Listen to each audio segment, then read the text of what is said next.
Hi, my name is Hans-Christian Stucken. I'm the Global Marketing Advisor for AV Stumpfe. You're here at our wonderful booth. There's two main areas of interest here. One is the projection screens, old-fashioned some say, but premium quality, and we've got new models that we think are pretty groundbreaking. And the other side of this is our new media service system called Pixera. It's both available as software and or hardware. It's a 64-bit system that is built around the key theme of usability. Now that sounds like a marketing phrase, and in a sense it is, but the point is that we thought, wait a second, media servers have been around for, let's say, 10 plus years or 15, depends on how you calculate this. Are the interfaces we're seeing, is the user experience, does that actually reflect the way that a modern user experience should work? And couldn't it be different in the sense that there'd be a smoother learning curve and an intuitive GUI that really means that people who have at least a little bit of technical understanding can just start clicking and they will intuitively understand some of the main functions. Well, and there you have it. It's called Pixera, 64-bit. It features 2D and full 3D geometry, so you can import, for example, FBX objects. You can use it for projection mapping, but you're not forced to work in a 3D space. You can do picture-in-picture shows, because sometimes you have events where it has to be professional, but you don't have to have a massive 3D projection mapping. You just want picture-in-picture. You want to be able to do some basic edits, do some basic fades, to program a show. You can do that. We also have a very powerful and flexible API. So some of you who really are deeper into cross-connecting systems, that's going to be really, really interesting. And that's where it starts. We're showing version 1.0. The official full release is scheduled to happen this month. Another interesting fact is that if you buy any of the server hardware, you'll get free Pixera software updates. So whichever kind of new version comes out until December 2020, you'll get that for free if you buy any kind of server hardware from Pixera. And that's basically what we're doing. The main thing I would like to highlight in order to kind of at least try to make you understand what I mean by different GUI is we have three main navigational tabs in the GUI. One is called screens, the other one's called mapping, and the other is called compositing.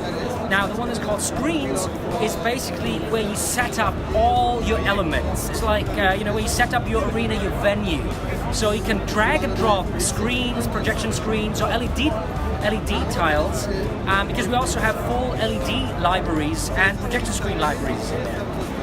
Then obviously mapping, you can do mapping and routing, and compositing is where you can actually program and create the show and use the content.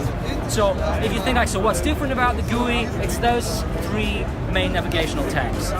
Just check out www.avstumpfe.com, look for Pixera there, we've got videos, we've got some tutorials we'll have in a couple of weeks' time, and trainings are up and running from March onwards. The dates are already on the website. Thank you very much.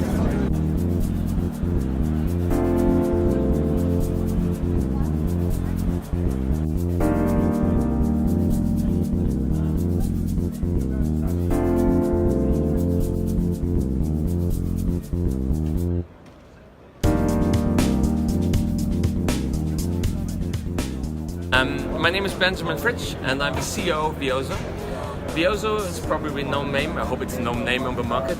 We deal since over 10 years with video projectors. So we provide technologies for automatically blending multiple projectors. We use small cameras, so we can set up a dome, we can set up curved screens within a couple of minutes. We are really good at what we're doing, and for example, we did over 8,000 calibrations last year. And it's good to have calibration technology where you can do amazing things, It's good to have also product about it. So we have a range of product where we basically integrate in all different kinds of markets. You can export the stuff that we calculate for camera in terms of projector to different media servers on the market. For example, the Pixera guys from Stumpfe. And we have an own small playback software. And we have a very universal blending software where we just integrate what we so-called calibration into a Windows desktop. When I talk about calibration, I usually mean that we take a single camera or multi-camera and we scan a projection surface, scan the projectors, and after that we know everything about warping, blending, color matching, and we can provide automatic results within minutes. So it's great to have this technology, and it's one of my popular products these days is the Vioso Player. And the Vioso Player is not a media server. On a lot of instances, you don't really need the power of a media server. In this case, I like other stuff on the market, like Pixera stuff. But sometimes you just need a simple cue list, you know, like in a museum. When you go over in the morning and you start a round screen, you just want to play like a single video. And they had my own product here as a player, but it was sort of limited a little bit in terms of playback resolution. Because nowadays we are talking about 4K and we are talking about multiple projectors. And I'm very glad that with a new Piazza Player 2.0 we improved our playback engine. We developed some very clever technologies to directly communicate with the graphic card, to copy things.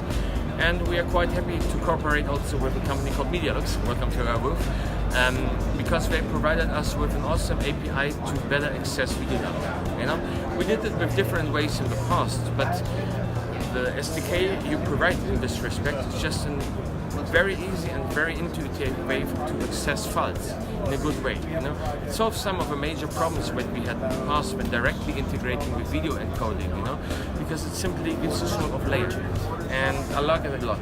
I like it also because it offers a couple of potential for future, like HTML5 streaming, like using different input or output SDI devices. So I'm proud of this new media playback engine inside. I'm proud of our work, and I'm very happy to use your library. Thanks for coming over. Can I ask one more question? Yeah, of course you can. What do you think are the main growth drivers on this market today, or in a few years from now? Overall, you mean compared to the whole market? Yeah, the whole market of the integrated system Europe. Oh well, I think we are compared to other markets, we are still on the verge of digitalization. You know, one key is that software is obviously becoming more important. It's good for me. You know, 10 years ago I went to this market with a software, and everybody said, we have dumb projection device, we have screens, we don't want it. You know, it changed. Today you don't just sell projectors or you don't sell LED screens, you sell it together with clever software solutions, wall signage, with the other solutions. So it gets more digitalized in aspect. And the next big thing will be clearly also around the digitalization of outputs. You know, we are still dealing with cables, we are dealing with structures of cables. You know, IP streaming is a topic for a while, and I think this will dominate the market in the future for much more clearer. Real-time processing of things, real-time adaptation, real-time color decoding, streaming wherever you want. So the universal displays everywhere thing is something obvious what will come. And I think this is the key for the future of this market: digitalization, smart digitalization. Thank you.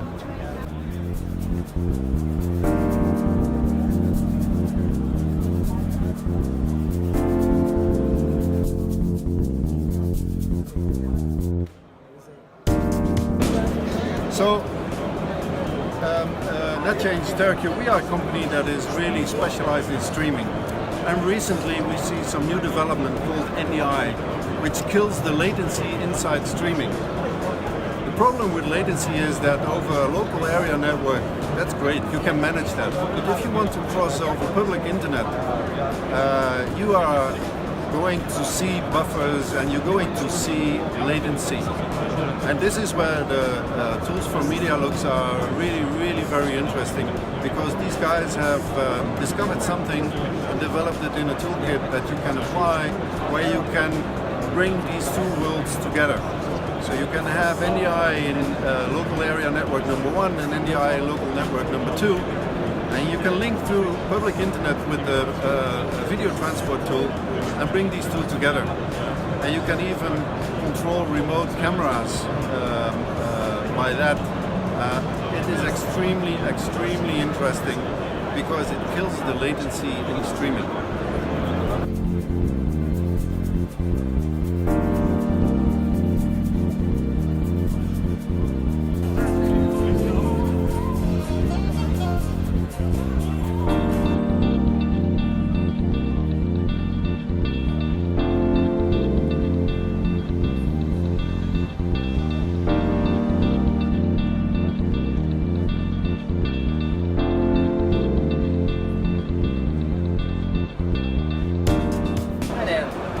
How's it going? It's been great.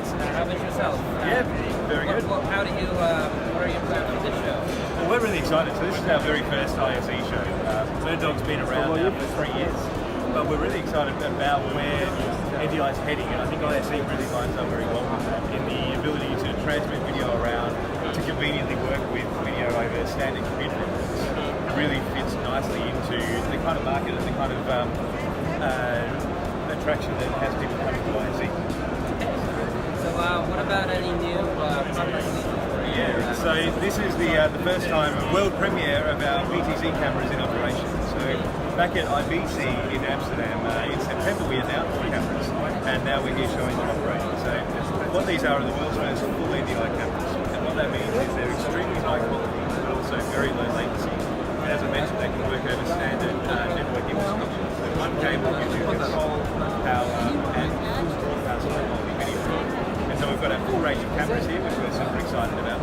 On top of that, we also have the latest versions of firmware for our encoder products, which are now also decoders. So BirdDog is the first and only company to be able to take that NDI video from your corporate and bring that back out again into HDMI and SDI. So we're showing on the screen behind here an NDI decode, which is so fast you can use it to control a computer. It's extremely low latency. So on top of cameras, we've got our encoders and decoders, and finally the piece we've got here is also the software. So we have BirdDog Comms and BirdDog Central. BirdDog Comms really works well for a production where people need to communicate with each other. You can plug in a headset into an intercom system, that's right. So you plug a headset into any BirdDog product, everyone can talk to each other. Central, on the other hand, lends itself really well for content distribution. It allows you to have as many sources of NDI. They could be BirdDog or any other source, and then you can send that over the network and control what screens to see what content. So with Central, we can drive content to many different screens very easily. So we've got a very small booth, but we've got a lot of things we're showing here, and we're really excited to be here. Great show. Great. Thanks, Andre.